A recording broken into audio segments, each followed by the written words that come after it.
So, things here in California, foggy, drizzly, wet.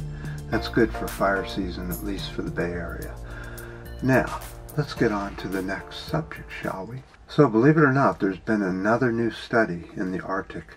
They've been wondering why the Arctic is melting so fast. Well, let's go over the board and I'll try and explain what they have discovered, which we knew all the time. But scientists do like actual evidence instead of just thinking you know it.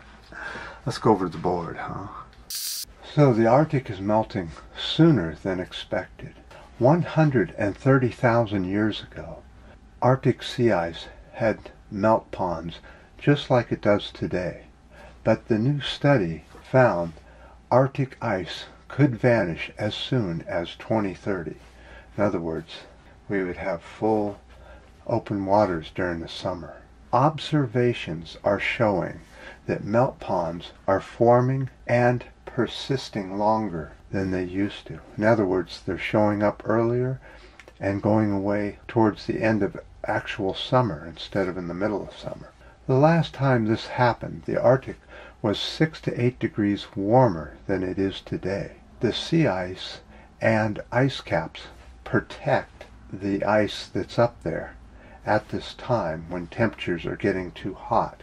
So, as we've been seeing for the last month and a half, temperatures above the Arctic are above freezing.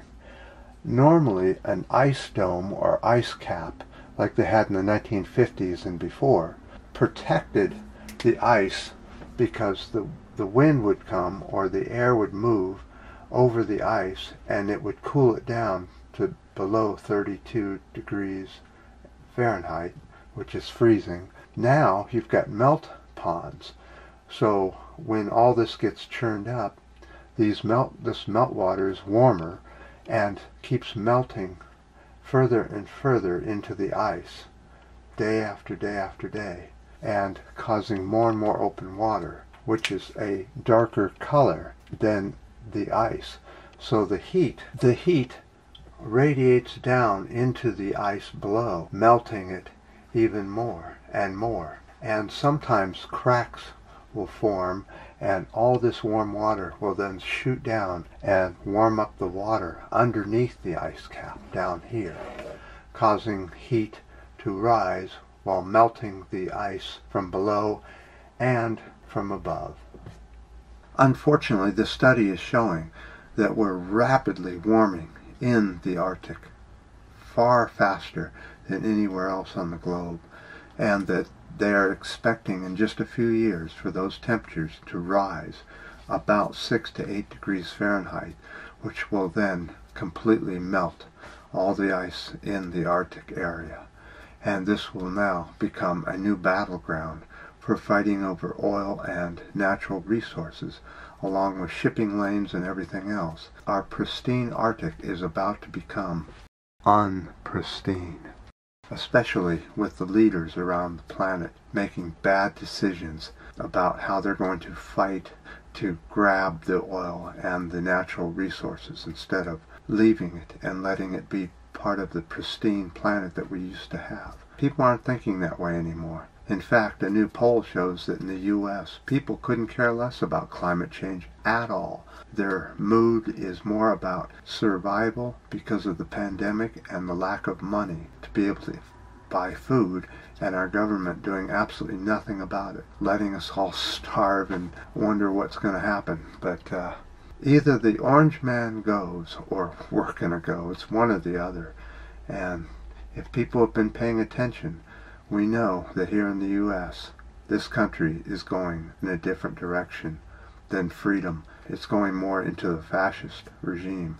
And because of that, the people around the U.S. just don't care about environmental issues anymore, because they have much more important things to deal with, like eating, rent, paying their rent, medical bills, that sort of thing.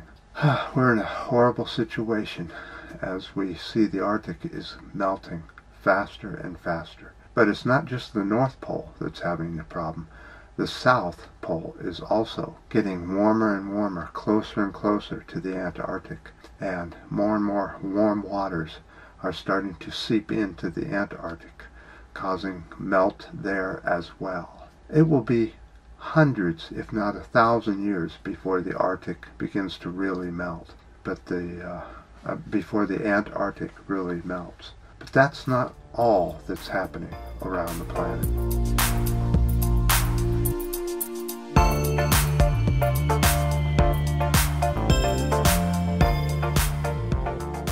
So let's quickly go over and look at the Arctic sea ice extent.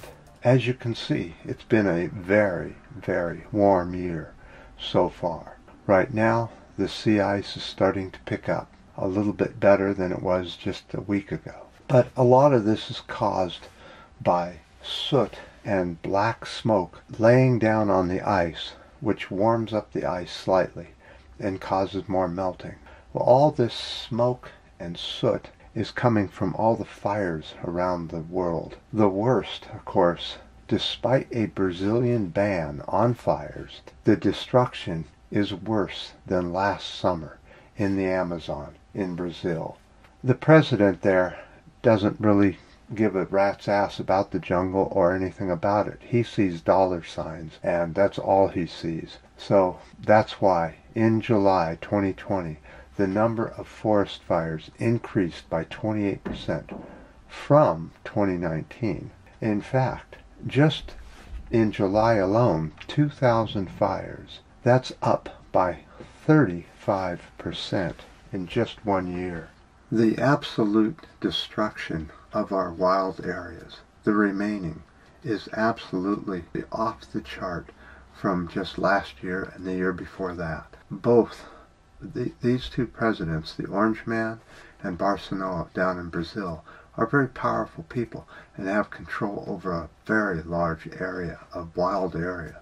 And both of them are wiping it out as fast as they can in favor of making money to make them look good so they keep getting reelected. They don't really think that the environment matters at all, that we can easily overcome all that and just have humans, horses, dogs, cats, and that kind of thing, and everything else is wiped out. That wouldn't bother them at all. But this planet will not survive without this. And the jungle being wiped out by fire, and our boreal forests here in the U.S. are being cut down as fast as possible for the Orange Man. This is going to have quite an increase on the heat that the planet will absorb, because forests absorb a lot of heat and keep things cool. For example, on a hot day, if you've ever walked in a forest, you know it's much cooler than in the open grasslands. We're doing this to ourselves because we keep putting the same garbage in office, the same trash that says, yeah, light the Amazon on fire. The land is yours to do with what you want. Go ahead, cut down all the boreal forests here in the U.S. Put oil derricks everywhere. It's all that matters is money, money, money. How are we going to deal with this is a real problem. And people start thinking of what they're going to do. Like, what are we going to do here in the U.S. as fascism creeps ever closer and closer day by day? Now the post office has been completely sacked, so that if we decide to do vote by mail, he's got that covered, so he can cheat just as fast. And the funny thing is that when you have dictators, you'll all of a sudden notice that they start winning elections by 90% or higher. It'll be interesting to see how much the Orange Man will win this election, whether it be in the 90s or not. That's the standard fascist way of showing how popular you are, how wonderful you are, and the people love you, so that we continue to have meltdowns in the Arctic and the Antarctic. The only air conditioning our planet has, and we're just hacking and hewing at it. I appreciate all the comments on the last videos, the ups, the downs, and the occasional new subscriber. And until next time.